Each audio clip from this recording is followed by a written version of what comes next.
Hey everyone, Stefan here. Exciting times, yet worrying times, and I just really am super excited about Truflation and where Truflation is going. And we might need to change the name, but in essence, the product itself is really good. And why it is so opportune as to what is happening right now on the planet. Although really sad what's going on in Ukraine, we have team members in Ukraine right now that have been going through a lot of turmoil, and we've been trying to help out as much as we can from as remote as we are with all the handicaps that are given to us and set aside for us. You know, in essence, what's happening is warfare has shifted, right, to money being the main means as to how we're shutting off economies. And that's impacting not the people driving the war. They're not impacted. Don't think that. It's actually the real people that are working hard for their money. They have full-time jobs. They've accumulated sales and revenue from their income, from their jobs, that need to pay for their day-to-day food requirements, for their gasoline requirements, for their transportation, for rent, etc. And they're not getting much of a break. I mean, even despite all of the sanctions, they're not getting a break. They're not going to be given leeway. Their landlord is not going to say, oh, don't pay rent for the next 2 months because we're at war, or because of the economic situation, or because you have a shutdown, a lockdown in your nation. All of those elements are impacting real world, average day-to-day people that need to make ends meet. So it's really challenging, right? And how do you deal with that? In some environments, they're squashed into tiny apartments, etc., etc. So the situations are really bad. And I think the sanctions are going to take on a very different change to the economic system that we're used to today. We are in the big transitional phase, and unfortunately, a lot of these economies and a lot of these nations are a pawn on a much larger chess game between nations and between the powers that are driving these nations. And so as that evolves, we're going to see a very interesting transition into what may become the future, or how the future might be able to evolve. There's a really good video out there on YouTube that was put together by Ray Dalio on the changing world order. But just have a look at that and what that means and what that impact is. And our belief, obviously, being in crypto, is that the new order is going to come from network nations and not from state nations or nation states. It's going to come from network states. How does that evolve, and what does that look like? And this is our opportunity to shine. One is, you're seeing a lot of things happening, right? In Canada, the truckers having their funds locked up. You're seeing in Russia and Ukraine, Ukrainians can't actually access the funds from their bank accounts. Russian workers trying to get funds and being able to pay food in Russia itself can't access that. You've got issues in Venezuela where the IMF has tried to stop them from accessing international funds, as well as inflation. These governments printing money like crazy and then diluting the value in those markets. And that is why we launched the True CPI on Truflation.com. So what we did is we looked at Truflation and how inflation is calculated, or the CPI is put together. And we wanted to hold these governments and the representatives of these nation states accountable for the amounts and what they've been doing. How do you translate that into something emotive so that people can relate to inflation and what that means? So we went out, and you can see in my previous videos how we calculate this, what we do about this. You can read in our white paper. But basically, the US government just announced inflation being at 7.8%, I think it was. We're calculating inflation to be at 12.5%. So we're actually higher. And that is what we believe is the true CPI, not necessarily the 7. Because of differences in way that's calculated and certain elements that are not included. One thing that's not included is rent or housing. Housing represents 30% of a family's expenditure on a month-by-month basis. So you're spending 30% of your income onto housing, rent, or even mortgage payments, right? And you need rent. It's whilst on the one hand, if it's a mortgage payment, it's asset appreciation, so it grows in your balance sheet. However, at the same time, you're still spending that money, and that's being taken away out of consumer spending. And rent prices have been going up. Especially more and more of the younger generation that's coming out cannot afford to get onto the ladder anymore and afford to buy a house in certain environments because it's just become too costly. And so as a result, in order for convenience, they then opt to take a rental agreement. And so ultimately there is no asset appreciation there. It's shifted to becoming a rental environment. And you're seeing that frustration being vented in markets where renting has become more dominant and there are fewer landlords, like Hong Kong. That's a prime example. Why do the youth complain? Because there's no way for them to get onto that ladder. And so this has been an example of that frustration and an expression of that frustration in terms of how can they participate in the future economies.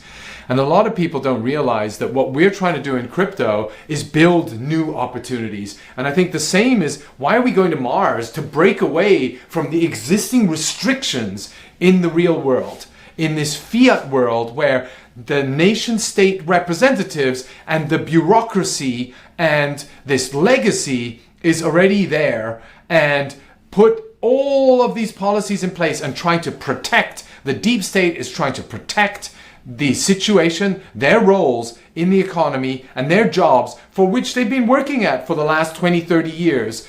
And they don't want change. Why would they? And if they can do everything in their power to retain their position and minimize change, they will do so. And they're paid to do so at the same time because they've been paid to do that for the last 20 years.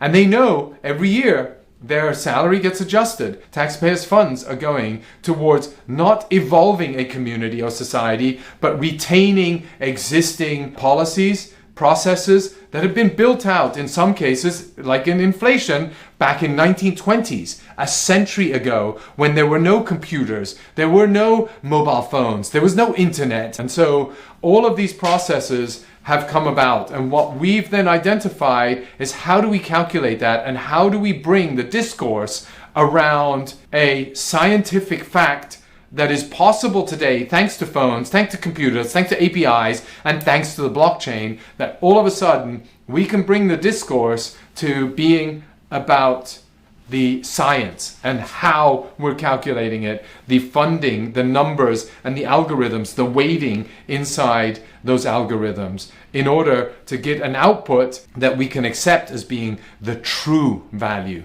And that's what we've been trying to do at Truflation.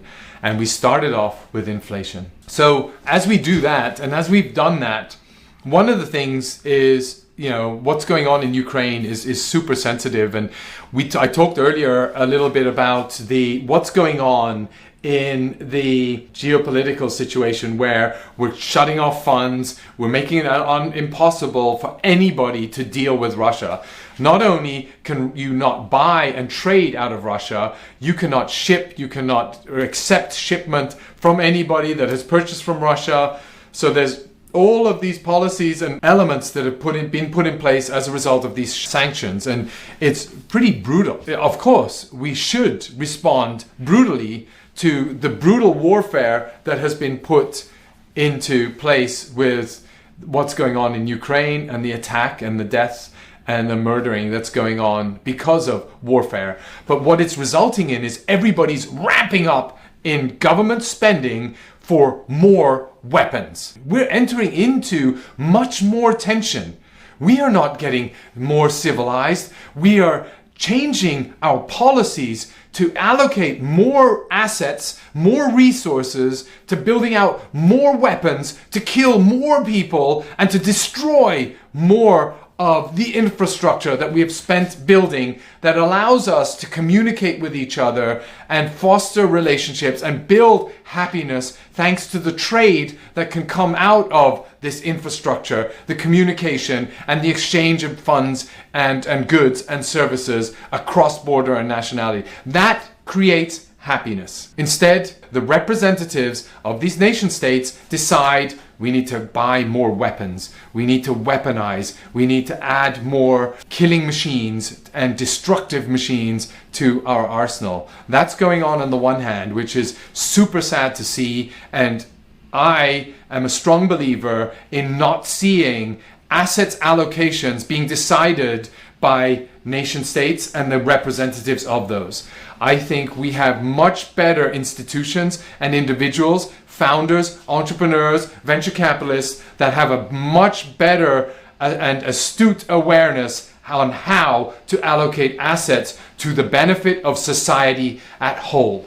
And that can be a society in my local environment, that can be a society on a global environment. And so how do we empower more allocation through those channels that create hundreds and thousands of jobs, that create opportunities, happiness, communities, welfare within those communities, and a sense of belonging and a sense of ownership, as well as a sense of achievement, because ultimately that drives towards happiness. Instead, if we leave it up to the governments that be, we're going round to a much more friction-oriented environment. And I think the tensions are going to get tougher around the world. Now that happens, number one. Number two is also what's happening through these sanctions.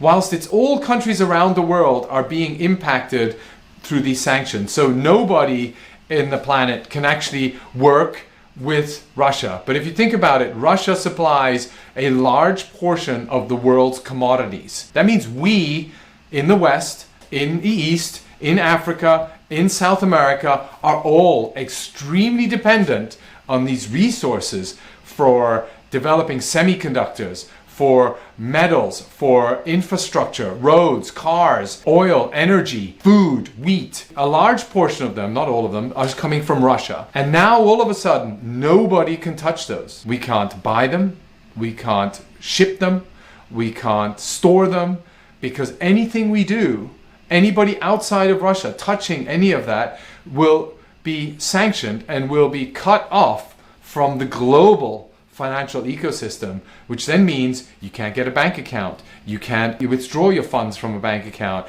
All the things that the truckers in Canada had to experience is now going to be experienced by every single business that touches anything coming out of Russia. That's a good thing if that has the positive impact in stopping the war in Ukraine. However, I think we're seeing a new changing order. We just saw Putin visit Xi Jinping in China before he decided to go into Ukraine. What was that about? Why was that happening? Is there a way, and China with its e-yuan or e-renminbi, their CBDC that they have launched, and their Belt and Road Initiative, and their routes into Africa, and their network established in Africa, hypothesis, question, will there be a model in the future where China will be working with the Russian infrastructure and resources to tap into the supply chain on this Belt and Road to bring all the goods to the Asian network and the African network using the renminbi as a currency for lending, providing credit facility on the one hand, and at the same time providing a digital infrastructure to enable the payment of those goods that are shipped over the Belt and Road supply chain mechanism. Who knows? But that's a thesis that I think we should be conscious of and aware of. So that leaves me with a world of, I think, a scenario of not too favorable. On the one hand, we have this financial warfare system that was set up by the West and is providing sanctions where individuals are the ones that suffer the most. Right? The hardworking individuals and families are suffering the most, trying to work their way up the ladder. Unfortunately, that's the case. And then we have these dictatorship, on the other hand, that is driving benevolent leadership and destruction through another mechanism, actual physical destruction. And those are the two options that we largely have today, right? Which is the Western way of life and then the Communist Party way of life. But I think you're seeing Those two brackets being the optionalities that is given to most of the world today. Except, thanks to blockchain, there may be a third model. And this is the model that we in the Web3 community are really advocating a lot. And we believe in the free market opportunity, the compliance to ethics, values that I think all of us generally believe in and adhere to, which is don't kill anybody, allow individuals to hold and retain the assets that they've acquired, do not steal or do bodily harm, right? I think those are really important to everyone in crypto land, and we want to fight and protect those values and those ethics. At least we do in Laguna, and with Truflation is one of the tools that we want to provide everybody to be able to paint the right kind of picture of what's going on. And so we're really focused on trying to provide that third optionality and make that available to anybody that wants to participate. You have your keys, you have your money, it's decentralized, I can't take it away from you, it's censorship resistant, and once you've transferred it to somebody, it's their ownership and you have lost that ownership, but you have gained another ownership in something else as a result of that trade of transferring some certain funds. And so how do we put more and more of the governance on chain? How do we allow participation of that governance on the chain with the community? And I've written in a couple of blog posts, and you can see the links below as well, around how the community is an essential ingredient to the success of anything that's taking place in the blockchain. You can see the passion, the momentum, and as a result, the attraction that that has for everybody wanting to participate in that. Not all of them will do well, but we've seen that repeatedly over and over again as we break into new frontiers. Not every country, not every city prospers as much as others do, and some don't make it, others do. And the beauty and the physical example of that has really been the US, has really provided us a clear window into how that happens and how melting people together from different nationalities, enabling immigration into a nation, has been so prosperous to a country that has resulted in super prosperity, the movement going west, how that has been building out infrastructure in the path to go west, to connect the east with the west, has provided a great visibility in terms of how things can happen. And in Cryptoland, the immigration is with the younger generation trying to build opportunity and getting the guidance from experienced elder individuals that can provide entrepreneurship, experience, processes to help scale this. And that is what's happening right now in Cryptoland. So please give us patience. This Cryptoland is going to evolve, and it's going to be beautiful because it's going to provide a new frontier for a lot of individuals and provide prosperity, hope, and wealth for a lot of people participating in this. That's really what I wanted to summarize today. And lastly, one thing that we've identified was a discourse in agreement in terms of what's fake news, what's real news, what's good information, what's bad information, where's this data coming from, who put that data together. All of those questions are just polarizing a debate on good, bad. And either you're on one side or on the other side. But there's no way to bring the parties together and come up with a consistent alignment in terms of, okay, how do we get to a conversation again where we bring both polar sides into a room to debate around an actual outcome that everybody can agree upon, and that debate becomes more factual than it does become about the polar opposites of good, bad. And so that's what led us to found and set up Truflation. And the core source was inflation, right? That's a big tackling point. Number one, it was built in 1920 off the same framework that was set up back then. It's very intransparent. It's super vertically integrated. And it's such an important and critical element, and it drives an economy. And so we just started with inflation.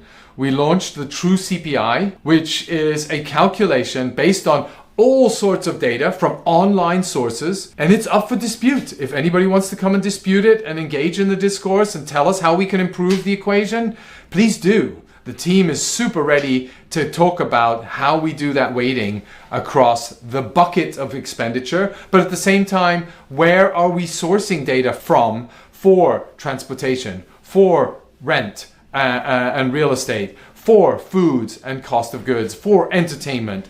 All of those sources we're managing to pull together in a very developer mindset where we go and pull it from online sources and get that output, which is the True CPI. And so we've identified that as the first opportunity. And what we're doing now with Truflation is taking that model further. I mentioned earlier that a part of our calculations is real estate. So how do we identify what is a real estate index and what is the true rise of real estate in your city, in your neighborhood, in your state, not nationwide, but actually where it matters to you. In a city, are you in a countryside?